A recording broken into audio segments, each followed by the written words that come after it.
Price Lord. இயேசுவின் நாமத்தில் வாழ்த்துகிறேன். அந்த காலை வேளையில விசேஷமான சாட்சியம் உங்களோடு கொண்டு வந்திருக்கிறேன். பிளஸிங் ஈடன் மினிஸ்ட்ரி, அவங்க கூகுள் பாஸ்டர் ஜெனி பாஸ்டர் தான்.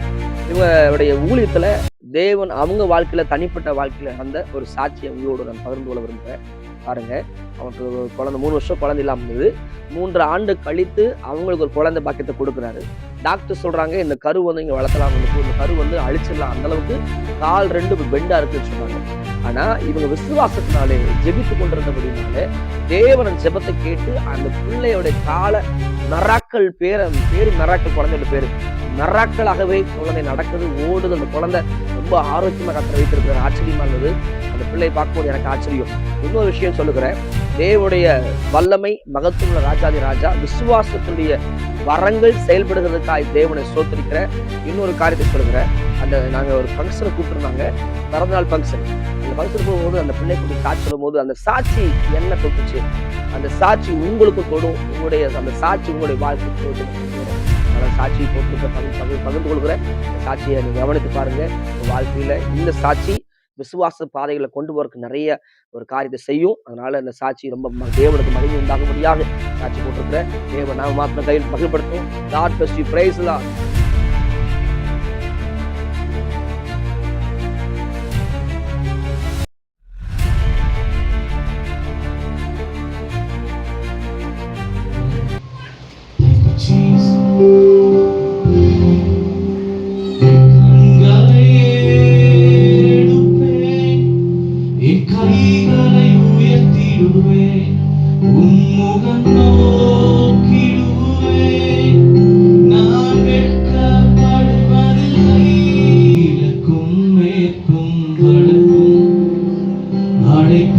போனாலும் அனையும் என்று நான் நம்பின கிணியேழு மடங்கானாலும் கிழக்கும் மேற்கும் வடக்கும் தெற்கும் அடைப்பட்டு போனாலும் அனையும் என்று நான் நம்பின கிணியேழு மடங்கானாலும் என் கண்களை கைகளை உயர்த்திடுவேன், உம்முகம் நோக்கிடுவேன். நான் வெட்கப்படுவதில்லை, கண்களை எடுப்பேன். கைகளை உயர்த்திடுவேன், உம்முகம் நோக்கிடுவேன். நான் படுவதில்லை. Praise God. Hallelujah. கர்த்தருடைய பெரிதான கிருபையினால என்னுடைய மகளுக்கு ஆண்டவர் ஃபர்ஸ்ட் பர்த்டேக்குள்ள, அதாவது இந்த ஒரு வார முடிவுக்குள்ள வர ஆண்டவர் உதவி செய்தார். எல்லாருமே நிறைய பேர் பிள்ளை பார்த்துட்டு கிளம்பலாம் அப்படின்னு வந்திருப்பீங்க. ஆனா இந்த ஒரு சாட்சியை கேட்டுட்டு நீங்க செல்லும்படி கர்த்தருடைய வார்த்தை இருக்கு, அதெல்லாம் முடிச்சு நீங்க போக முடியும் நான் கூட கேட்கிறேன். உங்களுக்கு தெரியும், தெரியாத சிலருக்காக நான் சுருக்கமா முடிந்த அளவுக்கு சீக்கிரத்தில் சாட்சியை முடிச்சிருவேன்.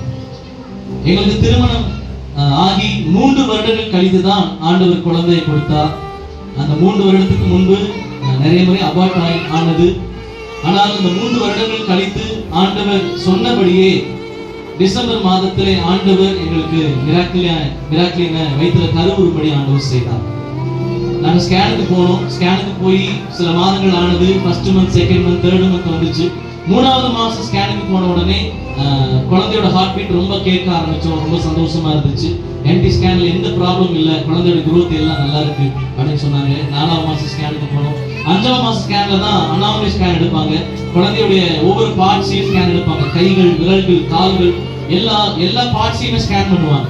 இப்போ நாங்க ஸ்கேனுக்கு மதியானமே ஸ்கேனுக்கு போயிட்டோம். எல்லா ஸ்கேன் சென்டர்ல எல்லாருமே ஸ்கேன் பண்ணிட்டு போயிட்டே இருக்காங்க. நாங்க என்ன பண்றோம்னா, முதலாவது எங்களை தான் ஸ்கேனுக்கு கூப்பிட்டாங்க. என் மனைவி ஸ்கேன் சென்டர்ல உள்ள போயிட்டு ஸ்கேன் பண்ணிட்டு சீக்கிரத்துல அனுப்பிச்சுட்டாங்க. நீ கொஞ்ச நேரம் வெயிட் பண்ணுமா, எல்லாருக்கும் முடிச்சுட்டு மறுபடியும் ஸ்கேன் பண்ண சொல்லிட்டாங்க. என்னன்னே சொல்லல. நாங்க 2 பேரும் வெயிட் பண்றோம். வெயிட் பண்ணிட்டு இருக்கும்போது எல்லா ஸ்கேன் பண்ணிட்டு ரிட்டர்ன் வீட்டுக்கு போயிட்டாங்க. அப்புறமா மறுபடியும் என்னுடைய மனைவி ஒரு 1 hour ஸ்கேன் சென்டர்ல உள்ள வச்சு, நமக்கு தெரிஞ்ச பல்லடப்பாளையத்துல இருக்க ஹாஸ்பிட்டல் தான், ஹாஸ்பிட்டல் சஞ்சீவ் ஹாஸ்பிட்டல். அந்த ஹாஸ்பிட்டல்ல நாங்கள் ஸ்கேன் பண்றோம். 1/2 hour 1 hour ஸ்கேன் பண்ணிட்டு எங்களை மறுபடியும் டாக்டர் ரூம்ல கூட்டிட்டு போயிட்டு டாக்டர் எங்களை அமர வச்சு சொன்னாங்க, பிரதர் உங்களுக்கு எல்லாம் ஸ்கேன் பண்ணி பார்த்துட்டோம், குழந்தை ஹெல்த்தியா இருக்காங்க, ஒரே ஒரு குழந்தைய ஆண்டவர் உங்களுக்கு கொடுத்துருக்காங்க, ஆனா ஒரே ஒரு ப்ராப்ளம் இருக்கு அப்படின்னு சொல்லிட்டாங்க. என்ன அப்படின்னா, உங்க குழந்தையோட வலது கால் மட்டும் இப்படி இருக்க வேண்டிய கால் இப்படி வளைஞ்சிருக்கு அப்படின்ட்டாங்க. அனாமலிஸ்டாங்க சொல்லிட்டாங்க, இப்படி இருக்க வேண்டிய அழகா இருக்க வேண்டிய இந்த கால்கள் இப்படி வளைந்திருக்கு அப்படின்னு சொல்லிட்டாங்க. ரொம்ப எங்க மனசுல மிகப்பெரிய பாரம். என்னடா, நம்ம ஆண்டவர் நம்பி வாழ்றோம், இயேசு அறியாத குடும்பத்துல இருந்து இயேசு ஏற்றுக்கொண்டோம், நம்முடைய குழந்தை இப்படி ஆயிடுச்சுன்னு சொல்லி ஆரம்பத்துல அதை குறித்து ஒரு சிந்தனை இருந்துச்சு. அப்புறம் டாக்டர் சொன்னாங்க, இன்னொரு ஹாஸ்பிட்டல் நம்ம கோயம்புத்தூர்ல எழுதி கொடுக்குறோம், அந்த ஹாஸ்பிட்டல்ல போனீங்கன்னா அவங்க இன்னும் ஸ்பெசிபிக்கான எக்யூப்மெண்ட்ஸ் வச்சிருப்பாங்க, இன்னும் நீங்க கிளியரா என்ன பண்ணலாம், நீங்க ஸ்கேன் எடுக்க முடியும் அப்படின்னு சொல்லிட்டாங்க. கோயம்புத்தூர்ல சோனோ ஸ்கேன் சென்டர்ங்கிற அந்த ஸ்கேன் சென்டருக்கு போறோம். அந்த ஸ்கேன் சென்டருக்கு அடுத்த 2 நாள்ல போகும்போது ஸ்கேன் பண்றாங்க. ஸ்கேன் பண்ணிட்டு கிட்டத்தட்ட ஒரு 2 மணி நேரம் தொடர்ந்து ஸ்கேன் பண்ணிட்டே இருக்காங்க. ஸ்கேன் பண்ணி முடிச்சதுக்கு அப்புறம் டாக்டர் நாங்க பார்க்க போறோம். அவங்க டாக்டர் சொல்றாங்க, நீங்க போன பல்லடத்துல போன ஹாஸ்பிட்டல்ல ஒரு கால் வளைஞ்சிருக்கு அப்படின்னு சொன்னாங்க.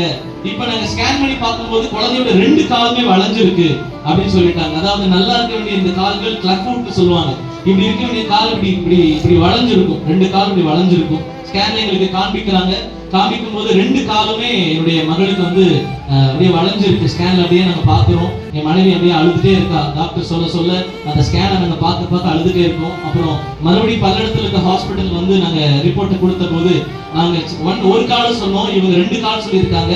சரி, குழந்தை பிறந்ததுக்கு அப்புறம் தான் இதை ரெடி பண்ண முடியும். அதுக்கு நீங்க என்ன பண்ணணும்னா, கோயம்புத்தூர்ல ஒரு ஆர்த்தோ ஸ்பெஷலிஸ்ட் ஹாஸ்பிட்டல் இருக்கு தெரியும், கங்கா ஹாஸ்பிட்டல் கோயம்புத்தூர்ல.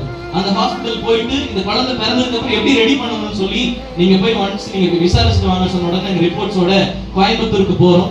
கோயம்புத்தூர் போன உடனே டாக்டர்ஸ் எல்லாம் ரிப்போர்ட்ஸை பாக்குறாங்க. பார்த்துட்டு சொன்னாங்க, உங்க குழந்தைக்கு வந்திருக்கிற இந்த பலவீனத்தின் பேர் கிளப் ஃபுட். அந்த கிளப் ஃபுட் எப்படி நம்ம சரி பண்ணணும்னா, குழந்தை பிறந்த ஒரு வாரத்துல நீங்க ஹாஸ்பிட்டலுக்கு நீங்க கூட்டிட்டு வந்துடணும். ஹாஸ்பிட்டலுக்கு வந்த உடனே என்ன பண்ணணும்னா, நாங்க என்ன பண்ணணும், இப்படி இருக்க இந்த காலை இப்படியே வளைச்சு பிடிச்சு மாவு கட்டு போடுவோம், இந்த முட்டி வரைக்கும் அப்படியே மாவு கட்டு போடுவோம் அப்படின்னு சொல்லிட்டாங்க. அது மட்டும் இல்லாம அந்த மாவு கட்டை ஒரு 4-5 முறை சில மாதங்கள் அந்த மாவு கட்டை போட்டுட்டே இருப்போம். அந்த மாவு கட்டை போட்டு குழந்தைக்கு ரெடி ஆகலைன்னா என்ன பண்ணுவோம்னா, ஒரு இரும்பு ஷூ கொடுப்போம். 2 பக்கமுமே நகர முடியாதபடி இந்த 2 கால்களும் இப்படியே இருக்கிற மாதிரி இரும்பு ஷூ கொடுப்போம். அதை 5 வயசு வரைக்கும் போட்டிருக்கணும். டெய்லியும் 23 மணி நேரம் உங்க குழந்தையோட காலில் இருக்கணும். ஏதாச்சும் எமர்ஜென்சில மட்டும்தான் நீங்க அந்த இரும்பு ஷூவை கழட்டணும் அப்படின்னு சொல்லிட்டாங்க. அப்படியும் ஒருவேளை இந்த இரும்பு ஷூ போட்டு கால் நேரம் ஆகல அப்படின்னா ஒரு மைனர் சர்ஜரி பண்ணணும். பின்னாடி இருக்கிற இந்த இடத்துல ஒரு சின்ன ஆப்டிக்ல கட் பண்ணி உள்ள ஒரு சின்ன இரும்பை நம்ம சொருக்கணும் அப்படின்னு சொன்னாங்க. அதுவும் இல்லாம அதையும் பண்ணி குழந்தை வெளியே வந்தாதான் தெரியும். ஒருவேளை இடுப்புல சம்பந்தமா பிரச்சனை இருந்துச்சுன்னா குழந்தை பிறக்கும் போதே சப்பானியாத குழந்தை பிறக்கும் அப்படின்ட்டு டாக்டர் சொல்லிட்டாங்க. ரொம்ப அந்த டைம்ல நான் என் ஒய்ஃப் கூட்டிட்டு போனேன், என்னுடைய அம்மாவோட கூட்டிட்டு போனேன். அம்மா ரொம்ப உடஞ்சு டாக்டர் சொல்ல அழுகுறாங்க. என்ன பண்றதுன்னு தெரியாம ரொம்ப பயப்பட்டாங்கன்னா நான் ஒரே ஒரு வார்த்தை சொன்னேன், ஆண்டவர் நமக்கு எதை அனுமதிச்சிருந்தாலும் அது நன்மைக்காக இருக்கும்னு நான் சொல்லிட்டு நாங்க எல்லாரும் அந்த விஷயத்துக்காக ப்ரேயர் பண்ண ஆரம்பிச்சோம். ப்ரேயர் பண்ணி அந்த நாட்கள் நாங்க அந்த ஹாஸ்பிட்டல் போயிட்டு 2 நாள் கழிச்சு மறுபடியும் பல்லடத்துல இருக்கிற சஞ்சீவ் ஹாஸ்பிட்டலுக்கு போனோம். ரிப்போர்ட்ஸை காமிச்சோம். இந்த மாதிரி சொன்னாங்க. அவங்க கேட்டாங்க, நீங்க பிரெக்னன்சியை கன்டினியூ பண்ற விரும்புறீங்களா இல்ல அபார்ட் பண்ணிடுறீங்களா அப்படின்னு கேட்டாங்க. நாங்க சொன்னோம், இல்ல குழந்தை 2 கால்களும் நல்லா பிறக்கலனாலும் பரவாயில்ல, எனக்கு ஆண்டவர் கொடுத்த குழந்தை, அந்த குழந்தை பிறக்கட்டும் அப்படின்னு சொல்லிட்டு நாங்க சைன் பண்ணி கொடுத்துட்டோம். 7ஆம் மாசம் ஸ்கேனுக்கு போறோம். ஸ்கேன்ல சொல்றாங்க, உங்களுக்கு ஒரு பேபி இத்தனை வீக்ஸ் ஆயிருக்கு அப்படின்னு சொல்றாங்க. 8ஆம் மாசம் ஸ்கேனுக்கு போறோம். 9ஆம் மாசம் ஸ்கேனுக்கு போறோம், உங்களுக்கு ஒரு பேபி இத்தனை வீக்ஸ் ஆயிருக்கு, இத்தனை டேஸ் ஆயிருக்குன்னு சொன்னாங்க. ஒரு நாள் மண்டே திங்கட்கிழமை நாங்க ஹாஸ்பிட்டல் ஸ்கேனுக்கு போறோம். அவங்க சொல்றாங்க, குழந்தைக்கு வாட்டர் லெவல் கொஞ்சம் அதிகமாயிருச்சு, அதனால உடனே நம்ம ஆபரேஷன் பண்ணணும், சில நாட்கள் பண்ணாதான் மூச்சு திணறல் ஏற்படாது அப்படின்னு சொல்லிட்டாங்க. வியாழக்கிழமை அட்மிட் பண்ண சொல்லிட்டாங்க. வியாழக்கிழமை நாங்க போறோம். காலையில போறதுக்கு முன்னாடி நாங்க ப்ரேயர் பண்ணிட்டு போறோம். ஆண்டவர் எதை அனுமதிச்சாலும் அது நன்மைக்காக இருக்கும்னு சொல்லிட்டு நாங்க ப்ரேயர் பண்ணிட்டு அந்த ஹாஸ்பிட்டலுக்கு போயிட்டு நாங்க இருந்துட்டோம். எங்களுக்கு மதியானம் தான் ஆப்ரேஷன் டைமிங் கொடுத்துருந்தாங்க. அந்த டைம் நாங்க உள்ள போறோம். என் ஒய்ஃபுக்கு நான் ப்ரேயர் பண்ணி அவங்க அனுப்பிச்சு வைக்கிறேன். உள்ள எல்லா ஃபேமிலி எல்லாருமே அங்கே வந்திருந்தாங்க. உள்ள அந்த ஹாஸ்பிட்டல் வார்டுக்குள்ள போயாச்சு. ஆப்ரேஷன்ஸ் நடக்க போகுது. நாங்க எல்லாம் வெளியே சந்தோஷமா நின்று வெயிட் பண்ணிட்டு இருக்கோம். திடீர்னு பார்த்தா ஒரு குழந்தை அழுகிற சத்தம் கேட்குது. உடனே டாக்டர் வெளியே வந்து சொல்றாங்க, உங்களுக்கு ஒரு பெண் குழந்தைய கடவுள் கொடுத்திருக்காரு அப்படின்னு சொன்னா ரொம்ப ஹாப்பி ஆயிட்டேன். ஏன்னா ஆண்டவர் என்கிட்ட முன்னாடியே சொல்லியிருந்தாரு, அவனுக்கு பெண் குழந்தைங்க நான் தருவேன்னு சொல்லி ரொம்ப சந்தோஷமா இருந்தேன். சொன்ன உடனே நான் வெயிட் பண்ணிட்டு அடுத்து குழந்தைய பார்க்கணும் இல்லையா, குழந்தைய பார்க்க வெயிட் பண்ணிட்டு இருக்கேன். டாக்டர் ஹெட்னர்ஸ் வராங்க. அந்த ஹெட்னர்ஸ் கையில குழந்தையுடைய அந்த கையில பிடிச்சிட்டு அந்த வெள்ளை துணியை அப்படியே குழந்தையோட உடம்பு ஃபுல்லா சுத்தி இருக்காங்க. என் கையில குழந்தைய கொடுக்கும்போது நமக்கு என்ன தோணி இருக்கும், 9 மாசமா என் காதால கேட்ட ஒரே ஒரு வார்த்தைன்னு, 2 காலும் விளங்காம இருக்கு, 2 கால் கூட இப்படி வளைஞ்சிருக்குன்னு சொன்னாங்க. நான் என் கண்ணு ஃபுல்லா அந்த காலை தான் தேடுவேன், பேச கூட நான் பார்க்கல. அப்படியே நான் அந்த ஓபன் பண்ணி அவ காலை பார்க்கலாம் அது திருப்பும் போதே ஹெட்னஸ் என்னை கூப்பிட்டு சொன்னாங்க, தம்பி 2 கால்களும் நல்லா இருக்கு அப்படின்னு சொல்லத்தக்கதால் நான் ஆராதிக்கிற இயேசு என் வாழ்விலே ஒரு பெரிய அற்புதத்தை எனக்கு செய்து காட்டினார். ஆமென். இதை ஏதோ சும்மா சொல்லல, மருத்துவ ரிப்போர்ட்ஸோட நான் யூடியூப்ல நான் சாட்சி அப்லோட் பண்ணியிருக்கேன். அது மாத்திரம் இல்ல, குழந்தைய நான் கூட்டிட்டு என்னுடைய ரூமுக்கு வந்த உடனே டாக்டர் வந்தாங்க. டாக்டர் வந்து ஒரு வார்த்தை சொன்னாங்க, நாங்க கூட அபார்ட் பண்ணிடலாம்னு சொன்னோம். ஆனா இவங்க அதுக்கப்புறம் ஒரு வார்த்தை கூட குழந்தை எப்படி இருக்கு சொல்லி கேட்கவே இல்லை. ஏன்னா நிறைய பேர் நச்சிட்டே இருப்பாங்க, குழந்தை எப்படி இருக்கு, இந்த வாரம் நல்லா இருக்கு, அந்த வாரம் நல்லா இருக்குன்னு சொல்லிட்டு நாங்க ஒரு வார்த்தை கூட கேட்கல. ஆண்டவர் அனுமதிக்கிறத நாங்க சந்தோஷமா அக்செப்ட் பண்ணிக்கிறோம்னு சொல்லிட்டு அதை ஏற்றுக்கொண்டோம். ஆனா டாக்டர் வந்து ஒரே ஒரு வார்த்தை சொன்னாங்க, இது மெடிக்கலி நாட் பாசிபிள், நீங்க நம்புகிற தெய்வத்தால் இது நடந்ததுன்னு சொல்லி டாக்டர் நாவிலே ஆண்டவரை சொல்லும்படி எங்க வாழ்க்கையில் அற்புதம் செய்தார். ஆமென். இன்னைக்கு நீங்க பாக்குறீங்க, எந்த 2 கால் நடக்க முடியாதுன்னு உலகம் சொல்லுச்சோ, டாக்டர் ரிப்போர்ட்ஸ் சொல்லுச்சோ, ஸ்கேன் ரிப்போர்ட் சொல்லுச்சோ, ஆண்டவர் இன்னைக்கு அதை நன்மையாய் நடக்க பண்ணி இன்னைக்கு என் பொண்ணு மாடிப்படி ஏற அளவுக்கு ஆண்டவர் பலத்தை கொடுத்திருக்கிறார். ஹல்லேலூயா. ஆமென். நான் இன்னைக்கு ஒரு விஷயத்தை அதுதான் சொல்லுவேன், என்னுடைய மகளுடைய பர்த்டேல இன்னைக்கு ஃபர்ஸ்ட் பர்த்டே தான். ஆனா இன்னைக்கு அவள் நடக்க ஆண்டவர் வைத்திருக்கிறார். எந்த உலகம் அவளை நடக்க முடியாது, அவள் கால்கள் எல்லாம் சப்பானியாய் பிறப்பான்னு சொன்னதும் ஆண்டவர் அதை அப்படியே மாற்றி போட்டு ஆண்டவரால் சகலமும் செய்ய முடியும் என்பதை எங்க வாழ்க்கையில் நிரூபித்து காண்பித்திருக்கிறார். ஆமென். ஹல்லேலூயா. கரங்களை தட்டும் பொழுது அந்த பெண்ணை வந்து கேக் கட் பண்ணுவாங்க. எல்லாரும் கரங்களை தட்டி happy birthday to you, happy birthday to you.